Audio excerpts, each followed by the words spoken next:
Assalamualaikum warahmatullahi wabarakatuh. Saya Aisyah Rahmawati dari kelas studi fikih C. Di sini saya akan menjelaskan tentang ijtihad, fatwa, dan mujtahid. Yang pertama yaitu pengertian ijtihad. Secara bahasa, ijtihad itu berarti bersungguh-sungguh, rajin, giat, dan berusaha keras untuk mencapai sesuatu. Sedangkan menurut istilah, ijtihad merupakan mencurahkan tenaga untuk menemukan hukum syara melalui dalil-dalil syara dan menggunakan akal pikiran yang sehat dan pertimbangan yang matang.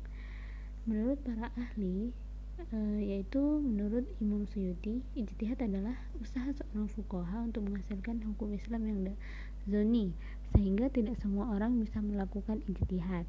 Yang kedua yaitu menurut Abdullah bin Al-Muhsin At-Turki, ijtihad adalah mencurahkan kemampuan untuk mencari hukum syara yang bersifat zoni sampai ia merasa tidak mampu untuk mencapai tambahan kemampuannya.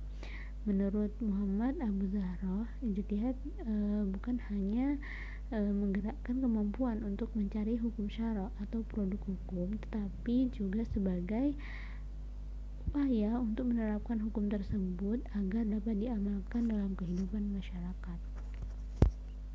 Dari ketiga pendapat ahli di atas dapat disimpulkan bahwa ijtihad merupakan usaha untuk menemukan suatu hukum Islam melalui Al-Quran dan Hadis dengan menggunakan akal pikiran yang sehat dan pertimbangan yang matang agar hukum tersebut dapat diterapkan dalam kehidupan masyarakat dengan baik.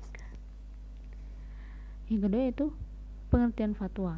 Menurut bahasa, fatwa itu berarti petuah, nasihat, atau jawaban yang berkaitan dengan hukum. Sedangkan menurut istilah, fatwa itu merupakan keterangan-keterangan tentang hukum syara yang tidak mengikat untuk diikuti. Menurut para ahli, yang pertama yaitu menurut Yusuf Qardawi, fatwa merupakan menerangkan tentang hukum syara dalam suatu persoalan sebagai jawaban dari suatu pertanyaan yang diajukan oleh peminta fatwa baik secara individu maupun kolektif. Lalu menurut Amir Syarifuddin, fatwa merupakan salah satu cara untuk menyampaikan hasil dari ijtihad kepada umat melalui ucapan ataupun perbuatan. Klasifikasi ijtihad.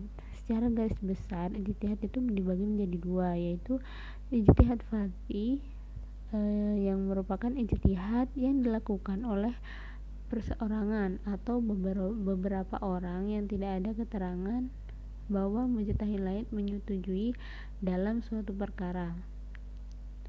Lalu yang kedua yaitu ijtihad jama'i. Ijtihad jama'i ini merupakan ijtihad yang disetujui dan dihadiri oleh seluruh mujtahid. Ijtihad semacam ini itu dilakukan oleh para sahabat ketika mengangkat Abu Bakar sebagai khalifah.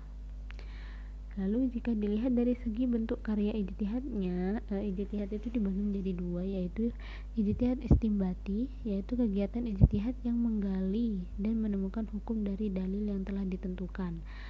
Lalu ijtihad tatbiki merupakan ijtihad yang berusaha untuk menemukan hasil temuan dari masa Rasulullah yang kejadiannya muncul lagi di kemudian hari. Lalu jika dilihat berdasarkan hasil yang dicapai, ijtihad mu'tabar, yaitu ijtihad yang dipandang sebagai penemuan hukum. Ijtihad ini biasanya dilakukan oleh para ahli atau orang-orang yang memenuhi syarat untuk berijtihad. Yang kedua yaitu ijtihad ghairu mu'tabar, yaitu ijtihad yang tidak dapat dipandang sebagai cara dalam menemukan hukum. Ijtihad semacam ini itu biasanya tidak dilakukan oleh seseorang yang memenuhi syarat untuk berijtihad. Lalu dari segi dalil yang dijadikan pedoman, ijtihad dibagi menjadi tiga, yaitu ijtihad bayani. Ijtihad bayani ini merupakan ijtihad yang digunakan untuk menentukan hukum yang terkandung dalam nas, dikarenakan adanya definisi implisit yang berbeda dalam nas. Lalu yang kedua yaitu ijtihad qiyasi, yaitu ijtihad yang digunakan untuk menetapkan hukum dari suatu permasalahan yang tidak ditemukan dalam Al-Quran atau hadis dan juga tidak ada ijma sebelumnya. Lalu Penetapan hukum dilakukan berdasarkan pada permasalahan lain yang nasnya dengan sebab atau ilat hukumnya. Lalu yang terakhir yaitu ijtihad istilahi, yaitu ijtihad yang dilakukan untuk menemukan dan menetapkan hukum yang tidak ada nasnya secara tersurat dan juga tidak ada ijma sebelumnya. Penetapan hukum dalam ijtihad ini berdasarkan jiwa hukum syara itu sendiri yang bertujuan untuk kemaslahatan masyarakat. Klasifikasi mujtahid. Mujtahid diklasifikasikan menjadi 5, yaitu mujtahid mutlak atau mustakil. Mujtahid ini merupakan mujtahid yang melakukan ijtihad dengan cara menciptakan kaidah istinbat atau menggali hukum. Lalu yang kedua yaitu mujtahid muntasib, yaitu mujtahid yang melakukan penggalian hukum dengan metode kaidah istinbat imam yang diikutinya. Lalu yang ketiga yaitu mujtahid muqayyad, yaitu mujtahid yang menggali hukum dari permasalahan yang belum dibahas oleh imam mujtahidnya, misalnya al-Kharqi. Lalu yang keempat mujtahid mazhab atau fatwa, merupakan mujtahid yang mengikuti metode atau cara istinbat hukum imamnya dan hanya menyeleksi pendapat imam mana yang lebih sahih dan mana yang lebih lemah. Lalu yang terakhir mujtahid murajih. Mujtahid ini merupakan mujtahid yang melakukan seleksi dalam mazhab tertentu dengan memilih pendapat mana sih yang paling unggul antara dalil imam ini dengan dalil imam yang lain dan juga sesuai dengan kemaslahatan masyarakat. Kedudukan ijtihad dalam Islam. Kedudukan ijtihad dalam Islam itu sebagai hukum Islam ketiga setelah Al-Quran dan Hadis.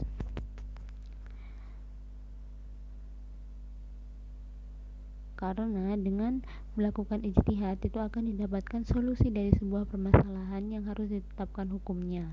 Oleh karena itu kedudukan ijtihad dalam Islam itu sangatlah penting. Lalu kedudukan fatwa dalam Islam. Kedudukannya juga sama pentingnya, sama seperti ijtihad.